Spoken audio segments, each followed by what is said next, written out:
Hi, welcome to our token economy presentation.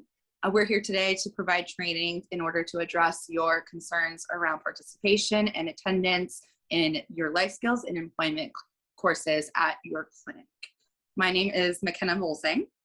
I'm Alfred Wong. I'm Haley Allen. I'm Narelle Cosico. And I'm Natalie Waldron. In the case study, a token system was used with an 8-year-old to increase turn taking with sibling.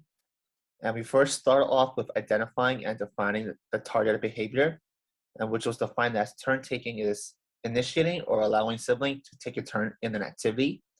And using a preference assessment, we identified secondary reinforcers. We also updated the token system when the secondary reinforcer was no longer desired. And lastly, we introduced a level 2 token system where tokens can be saved and exchanged for a higher magnitude reward.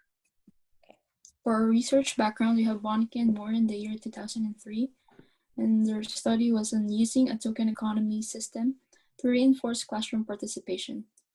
For this study, participants were 63 undergraduate students. There were a total of 11 sessions, and each session was 75 minutes.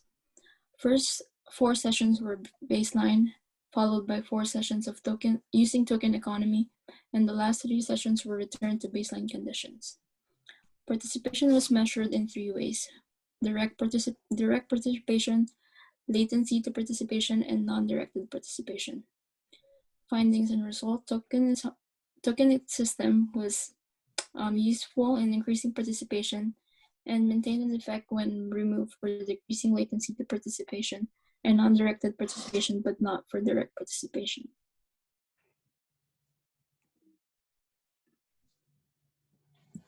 Kinney et al. 2018 provided a rough guideline for implementing a token system. And step 1 begins with identifying and operationally defining the targeted behavior. Step 2 is selecting appropriate tokens. Step 3 is identifying secondary reinforcers. And secondary reinforcers are tangibles or privileges the individual was changed the acquired tokens for. Step 4 is establishing token criteria needed to exchange for secondary reinforcers. Step 5, establish a time for exchanging earned tokens for secondary reinforcers. Step 6, establish how tokens can be earned or removed. Step 7, monitor effectiveness of the token system on targeted behavior through data collection and visual analysis of data. Step 8, update the token system as needed based on performance feedback and participant response.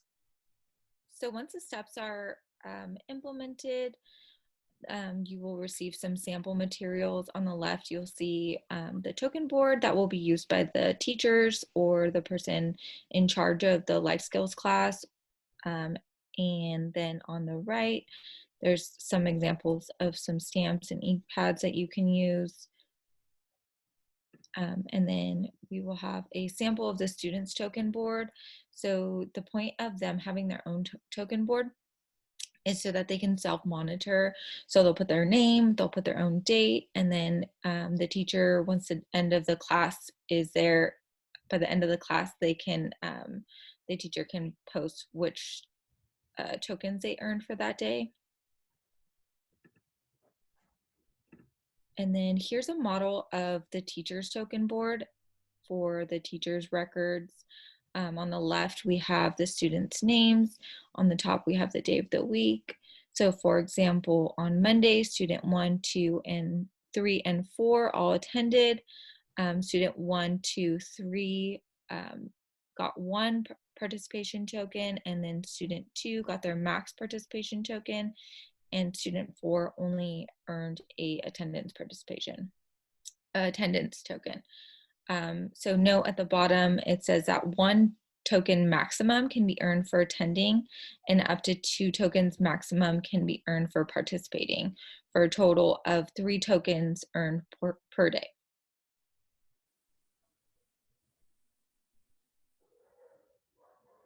So how a token economy can increase targeted behaviors was explored by Bonneke and Moore in 2003, where they found that using a token economy was able to increase participation and attendance behavior. and up to people in groups as much as 200. So we can see that the application of a token system can apply to a large number of people, which is very suitable for the setting that is your clinic.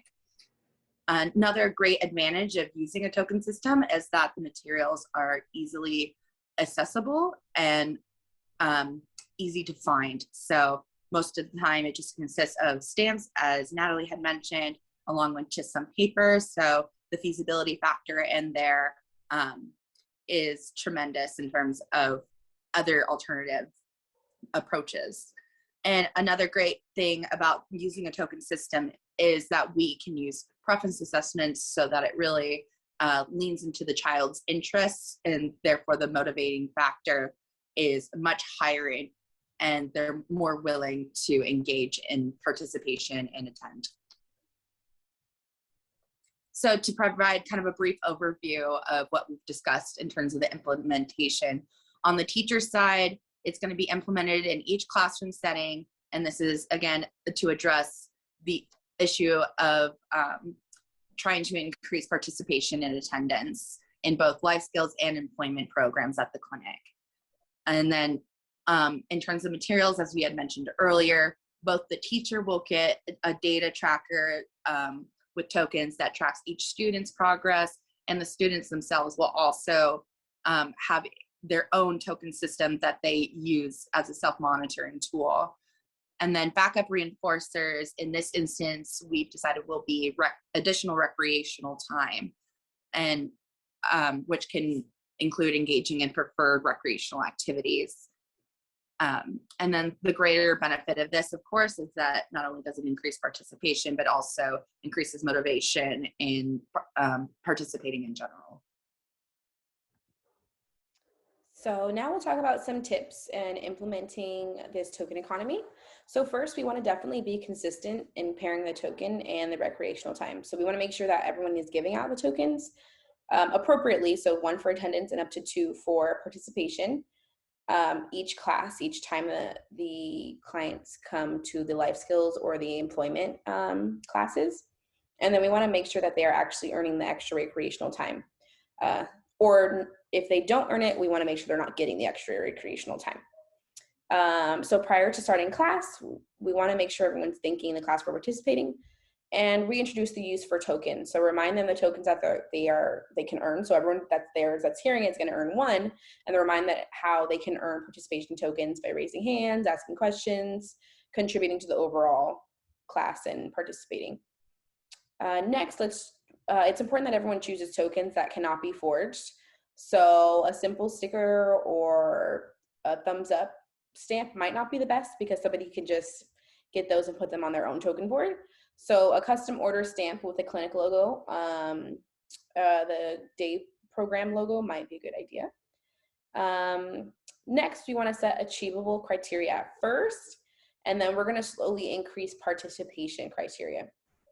So at first, we're going to make it easier to earn tokens, just when we're introducing this to all the members, just so they can get used to the pairing the tokens and the extra recreational time and how they can earn the tokens. So we can start by giving tokens first when, obviously when they go in to attend, and then when they're participating in the work or task that's available. And then we can increase the expectation to that they earn tokens only when they complete a task or an activity in your life skills or employment class. Next, we can make a set time to turn in tokens for extra recreational time. So we can make a post and verbalize announcements to when recreational time will be available. So these can be found around your locations. And then finally, tokens can be faded by increasing criteria slowly from a fixed rate of 3 tokens to a fixed rate of 5 tokens. So right now we require 3 tokens for extra recreational time. And in the future, we could raise this to 5 tokens. So increasing this amount of tokens needed or that are delivered will make it more similar to natural settings. Then eventually maybe you can fade it to where all the clients don't need the tokens and they're participating and attending on their own. And then finally, here's some resources that we talked about during this presentation, so you can take a look at those. And thank you so much for listening.